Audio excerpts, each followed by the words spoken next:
On the morning of December 22, 1944, Staff Sergeant Thomas McKnight of the 101st Airborne Division's 502nd Parachute Infantry Regiment stood in a frozen foxhole outside the Belgian town of Bastogne and watched German tanks emerge from the morning fog. McKnight, a jump veteran of Normandy and Operation Market Garden, had seen combat before, but nothing had prepared him for this. The 101st had been rushed to Bastogne 5 days earlier when German forces broke through American lines in what would become known as the Battle of the Bulge. Now they were surrounded, outnumbered 4-1, running low on ammunition and facing the elite Panzer Division.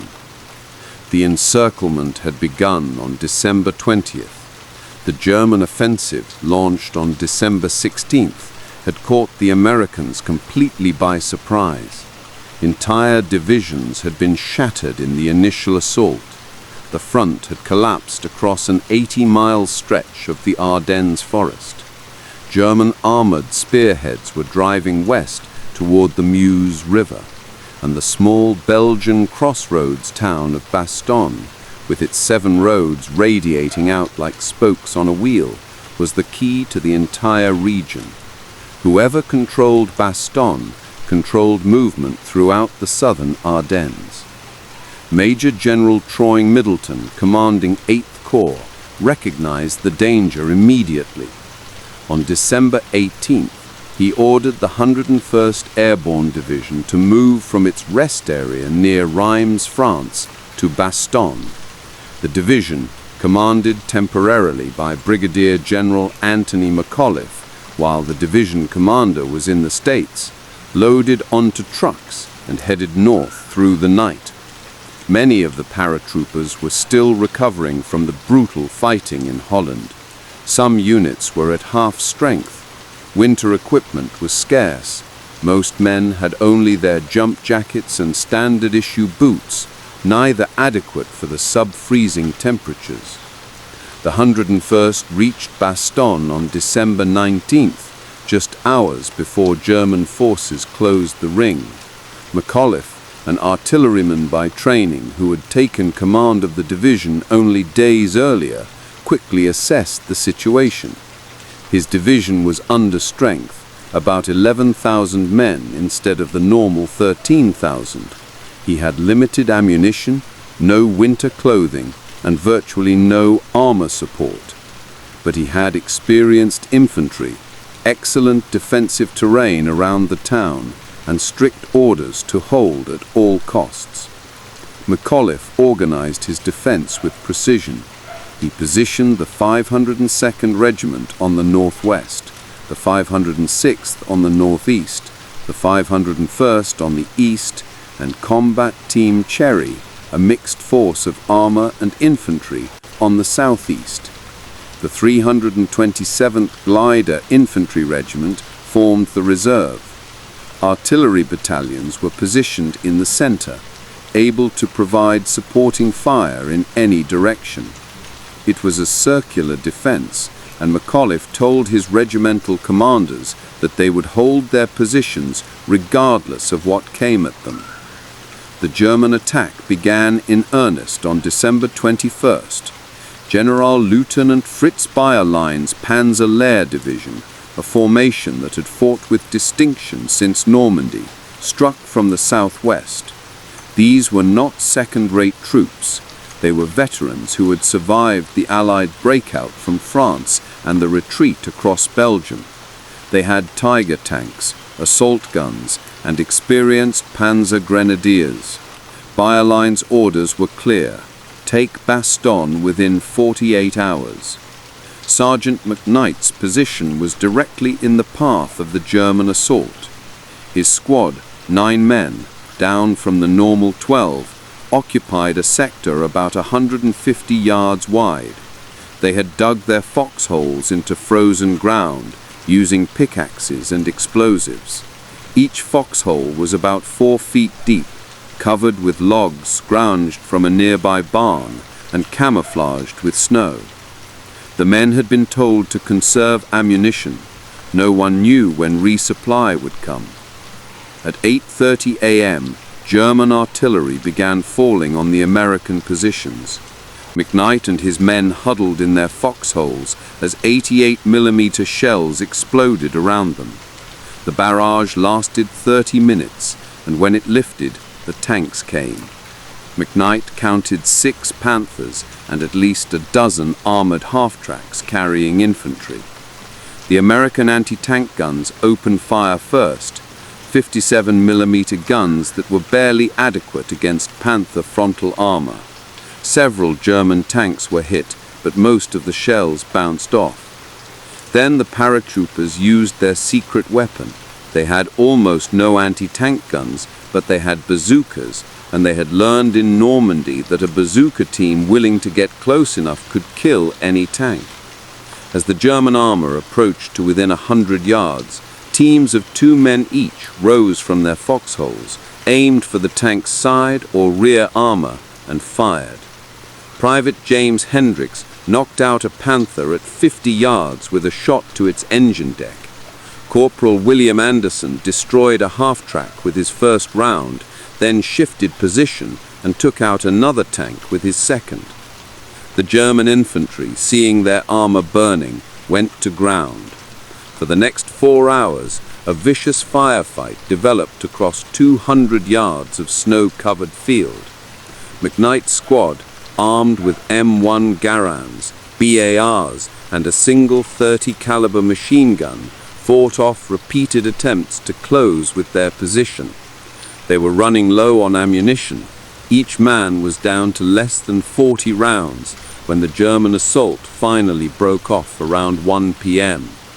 McKnight's squad had held, but at cost. 2 men were dead, 3 were wounded badly enough to need evacuation, and the survivors were exhausted. And this was just the first day. The radio brought word that similar attacks were happening all around the perimeter. The Germans were probing for weak spots, and sooner or later they would find one. That afternoon, a German delegation approached the American lines under a white flag. They carried an ultimatum from Generalleutnant Heinrich Freiherr von Leutwitz, commanding the German forces around Bastogne. The message was formal and courteous. The Americans were surrounded, outnumbered, and cut off from supply. Further resistance was pointless and would result only in needless casualties.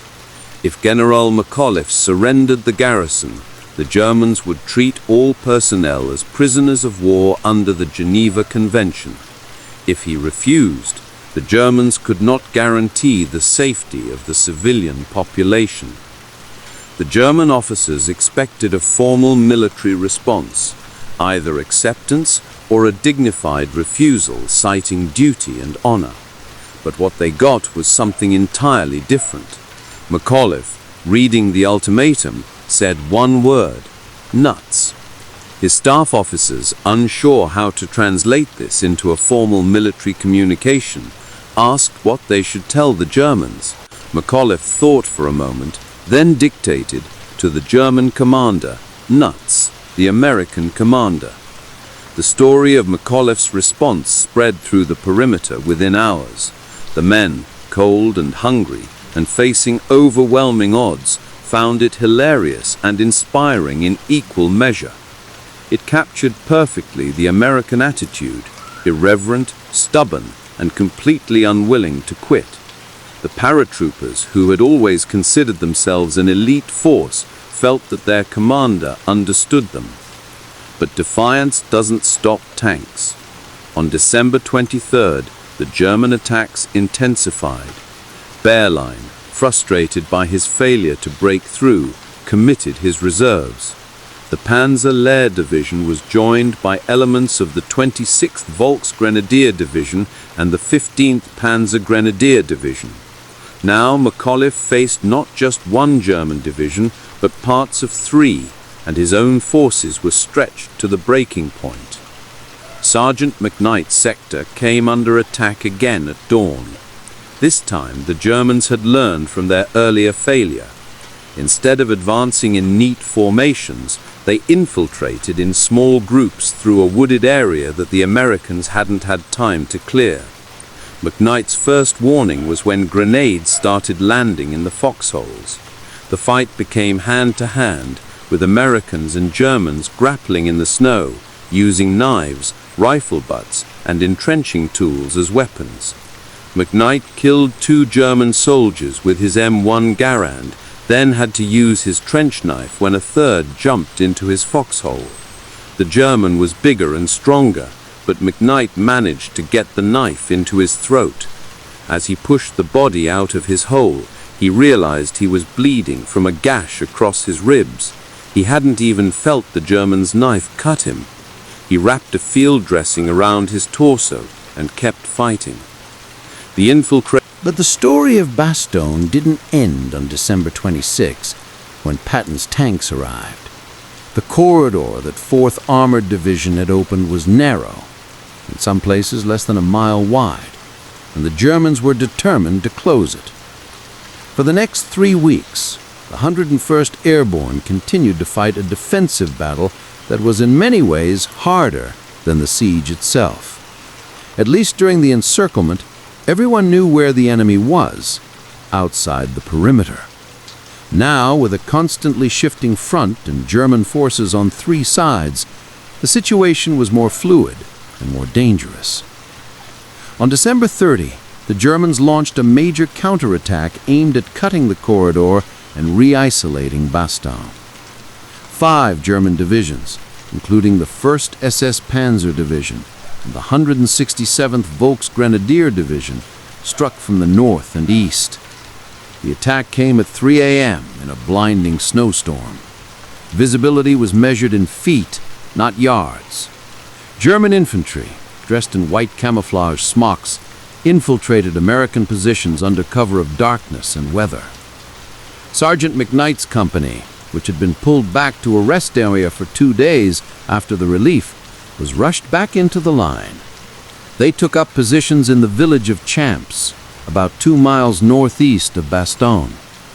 The village consisted of perhaps 20 stone houses and a small church with a distinctive steeple. McKnight's platoon was assigned to defend the church and the buildings surrounding it. At 4:30 a.m., German artillery began falling on Champs. The shells were a mix of high explosive and white phosphorus. The phosphorus rounds created clouds of white smoke and burning fragments that set buildings on fire. Within minutes, 3 houses were ablaze, their flames providing the only light in the pre-dawn darkness. McKnight ordered his men to stay in their positions despite the fires. The flames might give away their positions, but they also illuminated the approaches to the village. The German infantry came out of the snow at 5 a.m. McKnight saw them as shadows at first, shapes moving through the swirling snow and smoke. Then they were close enough to identify. 2 companies of Panzer Grenadiers, perhaps 200 men, advancing in extended lines. Behind them, dimly visible through the storm, were tanks, at least 4 of them, probably Panthers or Tiger IIs. The Americans opened fire at 100 yards. The M1 Garands barked in rhythmic 8-round clips. The bars hammered out longer bursts, and the single .30 caliber machine gun in McKnight's platoon fired in short, disciplined bursts to conserve ammunition. Germans fell, but others kept coming. They were disciplined troops, spreading out, using cover, advancing in bounds while their comrades provided covering fire. Sergeant Hendricks, manning the machine gun in the church's bell tower, had the best field of fire. He waited until groups of German infantry bunched up behind walls or in ditches, then hit them with sustained bursts. But his elevated position also made him a target. German machine guns and rifles concentrated on the bell tower. Rounds struck the stone walls, sending chips flying. One round hit the bell itself, creating a strange, mournful clang that echoed across the battlefield. The German tanks came forward at first light. They fired their main guns at point-blank range, 200 yards or less, into the buildings where Americans were positioned. One round hit the house next to the church, penetrating the stone wall and exploding inside. The 3 paratroopers in that building were killed instantly. Another tank fired at the church itself. The round hit the base of the steeple, and for a moment McKnight thought the entire structure would collapse on top of Hendricks, but the steeple held, though it now leaned at a noticeable angle. Corporal Anderson, who had destroyed 2 German tanks during the siege, moved through the village with his bazooka team. They worked their way through burning buildings and rubble-filled streets, looking for a shot at the German armor. Anderson found his opportunity when a Panther tank stopped to fire at American positions, presenting its side armor. He fired from 40 yards. The rocket struck the turret ring, the junction between turret and hull, and penetrated. The tank's ammunition exploded, blowing the turret completely off the hull. But Anderson's success also revealed his position. German infantry spotted the backblast from his bazooka and directed machine gun fire at his location. Anderson's loader, Private Eugene Miller from Ohio, was hit in the chest and went down. Anderson dragged him into a doorway, but Miller was already dead. Anderson grabbed the remaining rockets and withdrew to find another position. The fight for Champs lasted until noon. By then the village was a ruin. Every building had been hit by artillery or tank fire. The church, which had stood since the 17th century, was a gutted shell with its walls pocked with hundreds of bullet holes. But the Americans still held the village. The German attack had been stopped, though at significant cost. McKnight's company, which had numbered about 140 men before the battle, was down to 97 effectives. The rest were dead, wounded, or missing. Private First Class Robert Chen, the Nisei soldier who'd fought through the siege with McKnight's squad, was among the wounded. A piece of shrapnel from a German mortar round had caught him in the leg as he moved between positions. The company medic, Doc Wilson, a former medical student from Chicago who'd volunteered for the paratroopers, treated Chen under fire, applying a tourniquet and giving him morphine for the pain. Chen was evacuated that afternoon, loaded onto a jeep that made the dangerous drive back through the corridor to a field hospital in Luxembourg. He would survive, but his war was over. McKnight watched the jeep disappear into the snow and felt the loss personally. Chen had been a good soldier, never complaining, always willing to take the dangerous assignments. And now he was gone, like so many others. McKnight's original squad, the 12 men he'd landed in Normandy with, was down to just 3: himself, Hendricks, and Anderson. The other 9 were dead, wounded, or transferred. The replacements who had filled the gaps were good men, but they weren't the originals. It wasn't the same. The German counterattack around Bastogne continued for another week. Every day brought new assaults, new casualties, new villages to defend or retake. The 101st Airborne was reinforced by other divisions, the 6th Armored, the 35th Infantry, the 87th Infantry. But the airborne troops remained the core of the defense. They had held Bastogne when it mattered most, and they would hold it now. On January 9th, 1945, the German offensive finally collapsed. The Wehrmacht, which had committed its last strategic reserves to the Battle of the Bulge, had nothing left. The panzer divisions that had spearheaded the attack were shells of their former strength. The infantry divisions had been bled white, and the Luftwaffe, which had made a maximum effort to support the offensive, had lost hundreds of irreplaceable aircraft and pilots. Germany's last offensive in the West had failed, and the failure was complete. The 101st Airborne Division was finally pulled out of the line on January 17, 1945. They had been in continuous combat for 32 days, first during the siege, then defending the corridor, then counterattacking to push the Germans back. The division had suffered over 1,600 casualties during the siege and another 1,200 in the subsequent fighting, but they had accomplished their mission. Bastogne had held, the corridor had held, and the German offensive had been defeated. Sergeant McKnight and what remained of his squad were loaded onto trucks and driven back to a rest area in France. The men were exhausted beyond measure. Many fell asleep as soon as they sat down, sleeping through the rough ride over damaged roads.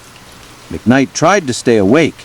He was a squad leader, and squad leaders didn't sleep while their men were awake. But eventually, even he succumbed to exhaustion. He awoke as the trucks pulled into a French village that had been converted into a rest area.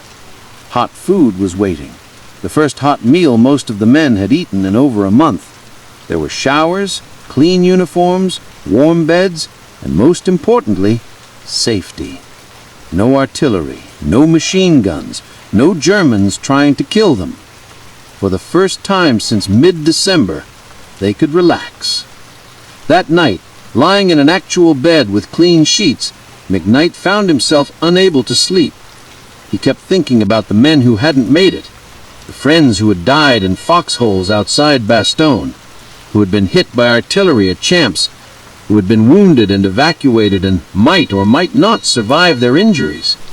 He thought about Private Chen, who would spend months recovering from his wound. He thought about Private Miller, who had died loading Anderson's bazooka. He thought about them all, and he wondered if he had survived when so many others hadn't. There was no answer to that question, of course. Survival in combat was largely a matter of luck, being in the right place at the right time, or, more accurately, not being in the wrong place at the wrong time. You could be well-trained, experienced, brave, and careful, and still die because a shell happened to land in your foxhole instead of the one next to you. McKnight knew this intellectually, but emotionally he still felt guilty about